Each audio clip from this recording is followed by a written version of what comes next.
Washington post చెప్పే అబద్ధాలకి Hindu paper support చేస్తుంది. ఏంటి అబద్ధాలు, ఏంటి support? Research and analysis wing చేసేటటువంటి ఆపరేషన్ల వల్ల ప్రపంచంలో ఉన్నటువంటి ఖలిస్తాన్ తీవ్రవాదులు చాలామంది చచ్చిపోతున్నారంట, లేకపోతే వాళ్ళ మీద హత్యా ప్రయత్నాలు జరుగుతున్నాయి. పాకిస్తాన్లో సుమారుగా ఒక 23 మంది, కెనడాలో ఒకరిని చంపడం జరిగింది. ఏది రీసెర్చ్ అండ్ అనాలిసిస్ వింగ్ చేసినటువంటి ఆపరేషన్స్లో. తర్వాత ఈ అమెరికాలో గురు పత్వంత్ సింగ్ పన్ను అనేవాడిని, వాడి మీద హత్యా ప్రయత్నం జరిగింది. సో మరి ఈ నేపథ్యంలో ఈ వాషింగ్టన్ పోస్ట్లో వచ్చిన ఈ వార్తల్లో వాస్తవం ఎంత? అధికారికంగా అమెరికా కానీ, ఇంగ్లాండ్ కానీ, కెనడా కానీ, జర్మనీ కానీ, పాకిస్తాన్ కానీ, ఆస్ట్రేలియా కానీ వీళ్ళెవరూ కూడా దీన్ని నిరూపించలేదు. నిరూపించకుండా పరోక్షంగా వాషింగ్టన్ పోస్ట్ లాంటి పేపర్ల ద్వారా ఇలాంటి వార్తల్ని ప్రచురించడం జరుగుతుంది. అండ్ రీసెంట్గా పాకిస్తాన్ అమెరికాకి కంప్లైంట్ ఇచ్చింది. భారతదేశంలో ఉన్నటువంటి రీసెర్చ్ అండ్ అనాలిసిస్ వింగ్ పాకిస్తాన్లో ఉన్న తీవ్రవాదులను చంపేస్తున్నారు అని చెప్పి. మరి ఒక రకంగా మాట్లాడాలంటే వాళ్ళని చంపకుండా వాళ్ళకి ఏమైనా నోబెల్ ప్రైజులు ఇవ్వాలంటారా? వాళ్ళని ఖచ్చితంగా ప్రధానమంత్రి అన్నట్టుగా భారతదేశానికి శత్రువులు ఎవరైతే ఉంటారో, భారతదేశం మీద టెర్రరిస్ట్ దాడులు చేసిన వాళ్ళు ఎవరైతే ఉంటారో వాళ్ళ ఇళ్లల్లోకి ప్రవేశించి మరీ చంపాల్సినటువంటి అవసరం ఉంది.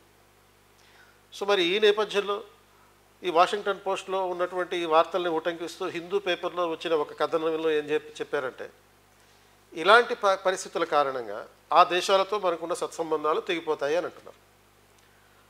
అంటే మరి వాళ్ళు చేసేటటువంటి ప్రయత్నాల గురించి ఏమి చెప్పరా? మరి అమెరికాకి సంబంధించిన సిఐఏ ఇండియాలో ఎన్ని ఆపరేషన్స్ చేసిందో మనకు తెలుసు.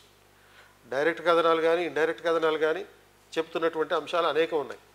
మీరు గూగుల్లో సెర్చ్ చేస్తే number of nuclear Indian scientists killed by CIA అని ఈ పదాలతోటి సెర్చ్ చేస్తే 2500 వరకు అని వస్తుంది. అంటే 2500 మంది ఇండియన్ న్యూక్లియర్ సైంటిస్టులని సిఐఏ ఆపరేషన్లో చంపడం జరిగింది. అలాగే లాల్ బహదూర్ శాస్త్రి మరణానికి కూడా సిఐఏ కారణం, తాష్కెంట్ ఒప్పందం నేపథ్యంలో సిఐఏ కారణమైంది అని చెప్పి కూడా కొన్ని కథనాలు ఉన్నాయి. ఈ విషయాలన్నీ సిఐఏలో పనిచేసి రిటైర్ అయినటువంటి కొంతమంది గూఢచారులు రాసిన పుస్తకాల వల్ల ప్రపంచానికి తెలిసిన ఎంతో కొంత, కానీ అవి అథెంటిక్ ఎవిడెన్సెస్ కావు కాబట్టి వదిలేశారు. ఇక రెండు, మరి ఐఎస్ఐ చేసినటువంటి దారుణాల గురించి మనం చెప్పలేం. పాకిస్తాన్ ఐఎస్ఐ ఏజెంట్లు చేసినటువంటి అనేక రకాల కార్యకలాపాలు ఇండియాలో ఎంతమంది మరణానికి కారణమైంది. అండ్ మూడోది, ఈ ఆస్ట్రేలియాకి సంబంధించినటువంటి నిఘా సంస్థలు కూడా భారతదేశాన్ని అనేక రకాలుగా అలిగేషన్స్ చేయడం జరిగింది. కాబట్టి ప్రపంచంలో ప్రతి దేశం కూడా ఈ నిఘా సంస్థల్ని కలిగి ఉంటాయి. ప్రతి దేశం మరొక దేశం మీద నిఘా పెట్టడం జరుగుతూ ఉంటుంది. ఇది సర్వసాధారణమైన విషయం. కాకపోతే ఇవి రహస్యంగా ఉండాలి. రహస్యంగా ఉన్నంత వరకు ఈ నిఘా కార్యకలాపాలు ఎటువంటి సమస్యలు ఉండవు. ఒకసారి బయటపడితే మాత్రం ఆ రెండు దేశాల మధ్య సమస్యలు వస్తాయి. ఇప్పుడు ఏం సమస్య వస్తుంది? మ్యాక్సిమం వస్తే అమెరికా భారతదేశం మీద శాంక్షన్స్ ఇంపోజ్ చేస్తుంది. ఎందుకు శాంక్షన్ ఇంపోజ్ చేస్తుంది? అమెరికాలో దాక్కున్న ఖలిస్తాన్ తీవ్రవాదిని హత్యా ప్రయత్నం చేసినందుకు ఇండియా మీద శాంక్షన్స్ ఇంపోజ్ చేసే అవకాశం ఉంది. అంటే ఆ తీవ్రవాదిని ఏం చేయాలి? నోబెల్ శాంతి బహుమతి ఇవ్వాలి. అప్పుడు అమెరికా మనకి మంచిగా ఎటువంటి శాంక్షన్స్ ఇంపోజ్ చేయకుండా మనతో స్నేహపూర్వకంగా ఉంటుంది. సో ఇటువంటి టెర్రరిస్టులకి కాపు కాస్తున్నటువంటి America, Canada, Britain, Pakistan and Australia, ఈ దేశాలు నేర్చుకోవాల్సిన విషయం ఏంటి అంటే, ప్రపంచంలో భారతీయ శత్రువులు ఎక్కడున్నా కానీ భారతదేశం ఈ రోజున చూస్తూ ఊరుకోదు. గుస్కే మారేంగే అన్నట్టుగా ప్రధానమంత్రి చెప్పినట్టుగా అది ఖచ్చితంగా జరిగేటటువంటి పరిస్థితి ఉంది. మ్యాక్సిమం ఏం చేస్తారు? శాంక్షన్స్ ఇంపోజ్ చేస్తారు. 1998లో పోఖ్రాన్లో జరిగినటువంటి న్యూక్లియర్ ఎక్స్పెరిమెంట్ ఎంత రహస్యంగా జరిగిందో పోఖ్రాన్ అనే సినిమాలో మనకి చూపించారు. అండ్ ఆ ఎక్స్పెరిమెంట్ కారణంగా, ఆ ప్రయోగం కారణంగా భారతదేశం మీద శాంక్షన్స్ ఇంపోజ్ చేస్తారు.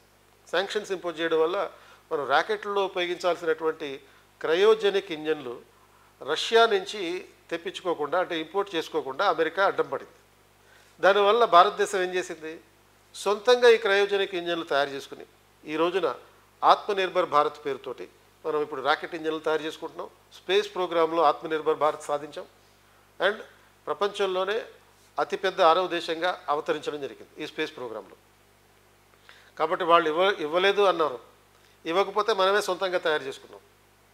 ఇక భవిష్యత్తులో ఎలాంటి శాంక్షన్స్ ఇంపోజ్ చేసినా అవన్నీ కూడా ఆ రిస్ట్రిక్షన్స్ అన్నింటినీ సొంతంగా అధిగమించే కెపాసిటీ, తర్వాత అటువంటి మానవ వనరులు, అటువంటి ఆర్థిక స్తోమత భారతదేశానికి ఈ రోజున ఉన్నాయి. కాబట్టి శాంక్షన్స్ గురించి వరీ అవ్వక్కర్లేదు. సావరినిటీ అనేది అన్నిటికన్నా ఇంపార్టెంట్. భారతదేశ సార్వభౌమాధికారానికి, భారతదేశ ప్రజల ప్రయోజనాలకి గొడ్డలి పెట్టుగా ఉన్నటువంటి ఈ టెర్రరిస్టులు ప్రపంచంలో ఎక్కడున్నా కానీ క్షమించకూడదు. ఒకవేళ అది ప్రూవ్ చేయడం జరిగితే కనుక శాంక్షన్స్ ఇంపోజ్ చేస్తారు. దానికి భారతదేశం ఎప్పుడూ రెడీగానే ఉంటుంది. మరో విషయం, ఈ రోజున భారతదేశం మీద శాంక్షన్స్ ఇంపోజ్ చేస్తే ఆ దేశాలకు సంబంధించిన వ్యాపారాలన్నీ భారతదేశంలో ఆగిపోతే నష్టం కలిగేది అమెరికాకి, ఆస్ట్రేలియాకే తప్ప భారతదేశానికి కాదు. ఒకప్పుడు టిక్టాక్ లేకపోతే మనకి ప్రాణాలు లేవు అన్నటువంటి ఫీలింగ్లో ఉండేవాళ్ళు.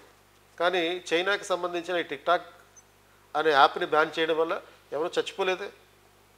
అలాగే అమెరికాతో ఉన్నటువంటి వ్యాపారాలు, లేకపోతే ఆ మైక్రోసాఫ్ట్ కంపెనీ మూసుకుని వెళ్ళిపోయాడు అనుకోండి, గూగుల్ కంపెనీ మూసుకుని వెళ్ళిపోయాడు అనుకోండి, దానివల్ల నష్టం అమెరికాకే తప్ప 150 కోట్ల జనాభా ఉన్నటువంటి 350 మిలియన్ల మధ్యతరగతి ప్రజలు ఉన్నటువంటి ఈ దేశంతో శత్రుత్వం పెంచుకోవడం ఆ దేశాలకే ప్రమాదకరం తప్ప భారతదేశానికి ఎటువంటి ప్రమాదం లేదు.